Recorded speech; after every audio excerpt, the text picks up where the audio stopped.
Volume 1, Chapter 5. Clerval then put the following letter into my hands. To V. Frankenstein, my dear cousin, I cannot describe to you the uneasiness we have all felt concerning your health.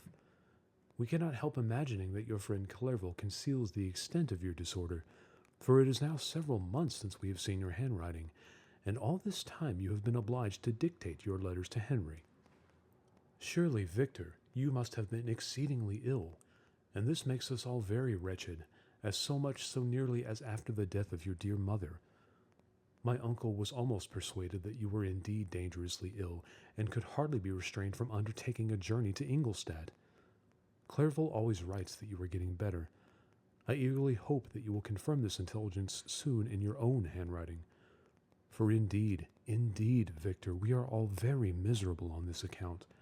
Relieve us from this fear, and we shall be the happiest creatures in the world. Your father's health is now so vigorous that he appears 10 years younger since last winter. Ernest also is so much improved that you would hardly know him. He is now nearly 16, and has lost that sickly appearance which he had some years ago. He has grown quite robust and active.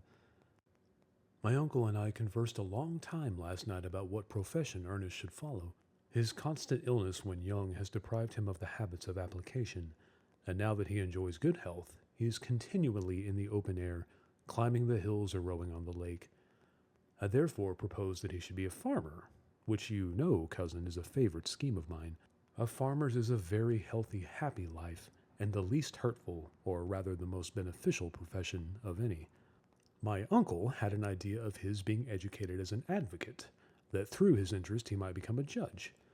But, besides that he is not at all fitted for such an occupation, it is certainly more creditable to cultivate the earth for the sustenance of man than to be the confidant and sometimes the accomplice of his vices, which is the profession of a lawyer.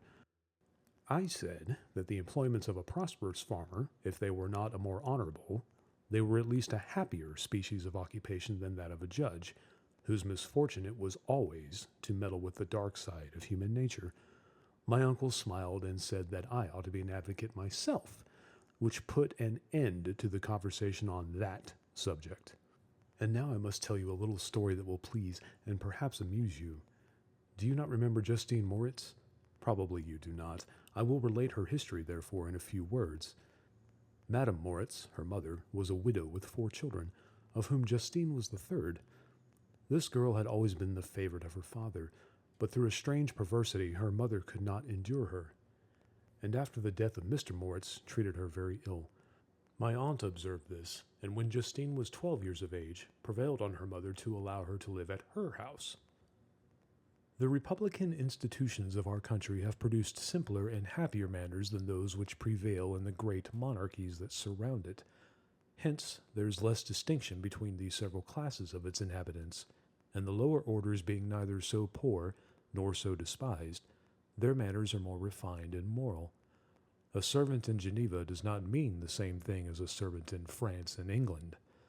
Justine, thus received in our family, learned the duties of a servant, a condition which, in our fortunate country, does not include the idea of ignorance and a sacrifice of the dignity of a human being.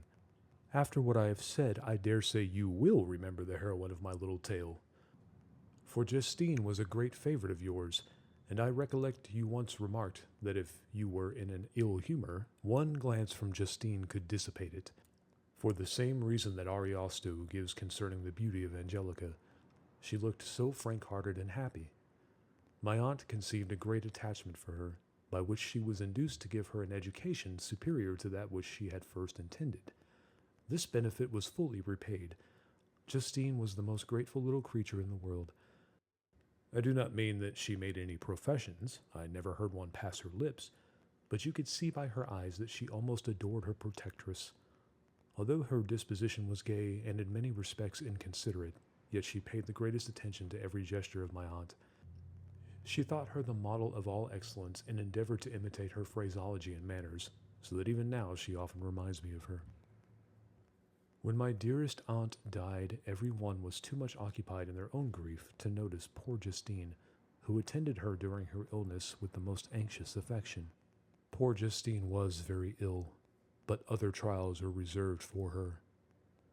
One by one, her brothers and sister died, and her mother, with the exception of her neglected daughter, was left childless. The conscience of the woman was troubled. She began to think that the deaths of her favorites was a judgment from heaven to chastise her partiality. She was a Roman Catholic, and I believe her confessor confirmed the idea which she had conceived. Accordingly, a few months after your departure for Ingolstadt, Justine was called home by her repentant mother. Poor girl! She wept when she quitted our house. She was much altered since the death of my aunt. Grief had given softness and a winning mildness to her manners, which had before been remarkable for vivacity. Nor was her residence at her mother's house of a nature to restore her gaiety. The poor woman was very vacillating in her repentance. She sometimes begged Justine to forgive her unkindness, but much oftener accused her of having caused the deaths of her brothers and sister. Perpetual fretting at length threw Madame Moritz into a decline, which at first increased her irritability, but she is now at peace forever. She died on the first approach of cold weather, at the beginning of this last winter. Justine has returned to us, and I assure you I love her tenderly. She is very clever and gentle, and extremely pretty. As I mentioned before, her mien and her expressions continually remind me of my dear aunt. I must say also a few words to you, my dear cousin, of little darling William. I wish you could see him. He is very tall of his age, with sweet laughing blue eyes, dark eyelashes, and curling hair. When he smiles, 2 little dimples appear on each cheek, which are rosy with health. He has already had 1 or 2 little wives, but Louisa Byron is his favorite, a pretty little girl of 5 years of age. Now, dear Victor, I dare say you wish to be indulged in a little gossip concerning the good people of Geneva. The pretty Miss Mansfield has already received the congratulatory visits on her approaching marriage with a young Englishman, John Melbourne, Esquire. Her ugly sister Manon married Mr. Duvillard, the rich banker, last autumn.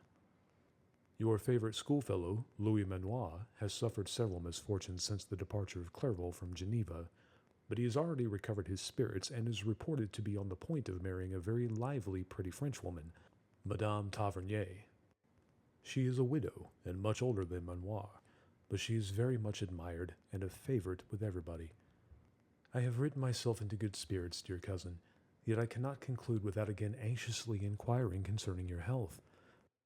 Dear Victor, if you are not very ill, write yourself, and make your father and all of us happy, or I cannot bear to think of the other side of the question. My tears already flow. Adieu, my dearest cousin. Elizabeth Lavenza, Geneva, March 18th. Dear, dear Elizabeth, I exclaimed when I had read her letter, I will write instantly and relieve them from the anxiety they must feel. I wrote, and this exertion greatly fatigued me, but my convalescence had commenced and proceeded regularly. In another fortnight I was able to leave my chamber. One of my first duties on my recovery was to introduce Clerval to the several professors at the university. In doing this, I underwent a kind of rough usage, ill befitting the wounds that my mind had sustained. Ever since that fatal night, the end of my labors and the beginning of my misfortunes, I had conceived a violent antipathy even to the name of natural philosophy. When I was otherwise quite restored to health, the sight of a chemical instrument would renew all the agony of my nervous symptoms. Henry saw this, and had removed all my apparatus from my view.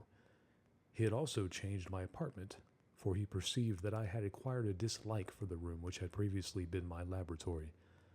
But these cares of Clerval were made of no avail when I visited the professors. Mr. Waldman inflicted torture when he praised, with kindness and warmth, the astonishing progress I had made in the sciences. He soon perceived that I disliked the subject, but, not guessing the real cause, he attributed my feelings to modesty and changed the subject from my improvement to the science itself, with a desire, as I evidently saw, of drawing me out. What could I do? He meant to please, and he tormented me. I felt as if he had placed carefully, one by one, in my view those instruments which were to be afterwards used in putting me to a slow and cruel death. I writhed under his words, yet dared not exhibit the pain I felt. Clerval, whose eyes and feelings were always quick in discerning the sensations of others, declined the subject, alleging in excuse his total ignorance, and the conversation took a more general turn. I thanked my friend from my heart, but I did not speak.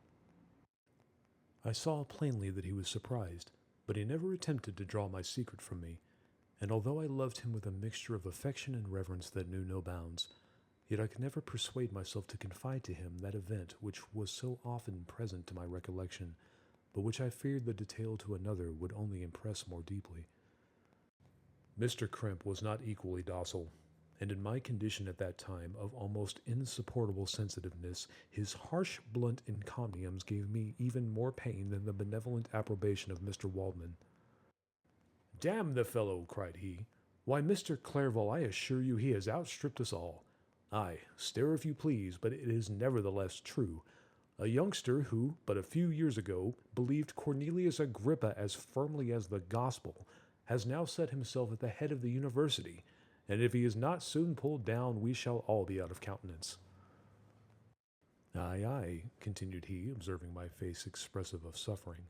"Mr. Frankenstein is modest, an excellent quality in a young man. Young men should be diffident of themselves, you know, Mr. Clerval. I was myself when young, but that wears out in a very short time." Mr. Crimp had now commenced a eulogy on himself, which happily turned the conversation from a subject that was so annoying to me. Clerval was no natural philosopher. His imagination was too vivid for the minutiae of science. Languages were his principal study, and he sought, by acquiring their elements, to open a field for self-instruction on his return to Geneva. Persian, Arabic, and Hebrew gained his attention after he had made himself perfectly master of Greek and Latin. For my part, idleness had never been irksome to me, and now that I wished to fly from reflection and hated my former studies, I felt great relief in being the fellow pupil with my friend, and found not only instruction but consolation in the works of the Orientalists. Their melancholy is soothing, and their joy elevating to a degree I never experienced in studying the authors of any other country. When you read their writings, life appears to consist in a warm sun and garden of roses, in the smiles and frowns of a fair enemy, and the fire that consumes your own heart. How different from the manly and heroical poetry of Greece and Rome! Summer passed away in these occupations, and my return to Geneva was fixed for the latter end of autumn. But, being delayed by several accidents, winter and snow arrived, the roads were deemed impassable, and my journey was retarded until the ensuing spring. I felt this delay very bitterly, for I longed to see my native town and my beloved friends. My return had only been delayed so long from an unwillingness to leave Clerval in a strange place, before he had become acquainted with any of its inhabitants. The winter, however, was spent cheerfully, and although the spring was uncommonly late, when it came, its beauty compensated for its dilatoriness. The month of May had already commenced, and I expected the letter daily which was to fix the date of my departure, when Henry proposed a pedestrian tour in the environs of Ingolstadt, that I might bid a personal farewell to the country I had so long inhabited. I acceded with pleasure to this proposition. I was fond of exercise, and Clerval had always been my favorite companion in the rambles of this nature that I had taken among the scenes of my native country. We passed a fortnight in these perambulations. My health and spirits had long been restored, and they gained additional strength from the salubrious air I breathed, the natural incidents of our progress, and the conversation of my friend. Study had before secluded me from the intercourse of my fellow creatures and rendered me unsocial, but Clerval called forth the better feelings of my heart. He again taught me to love the aspect of nature and the cheerful faces of children. Excellent friend, how sincerely did you love me, and endeavor to elevate my mind until it was on a level with your own. A selfish pursuit had cramped and narrowed me until your gentleness and affection warmed and opened my senses. I became the same happy creature who, a few years ago, loving and beloved by all, had no sorrow or care, when happy inanimate nature had the power of bestowing on me the most delightful sensations. A serene sky and verdant fields filled me with ecstasy. The present season was indeed divine. The flowers of spring bloomed in the hedges, while those of summer were already in bud. I was undisturbed by thoughts which during the preceding year had pressed upon me, notwithstanding my endeavors to throw them off, with an invincible burden. Henry rejoiced in my gaiety, and sincerely sympathized in my feelings. He exerted himself to amuse me while he expressed the sensations that filled his soul. The resources of his mind on this occasion were truly astonishing. His conversation was full of imagination, and very often, in imitation of the Persian and Arabic writers, he invented tales of wonderful fancy and passion. At other times, he repeated my favorite poems or drew me out into arguments, which he supported with great ingenuity. We returned to our college on a Sunday afternoon. The peasants were dancing, and everyone we met appeared gay and happy. My own spirits were high, and I bounded along with feelings of unbridled joy and hilarity. Thank you again for listening to this latest work. If you enjoyed this, I'd be grateful if you subscribed, left me a like, or shared this video with someone who loves these timeless stories. Your support helps me not only do what I do, but also preserves these stories and literary classics for listeners all over the world. Thank you for being here, and I'll see you in the next chapter.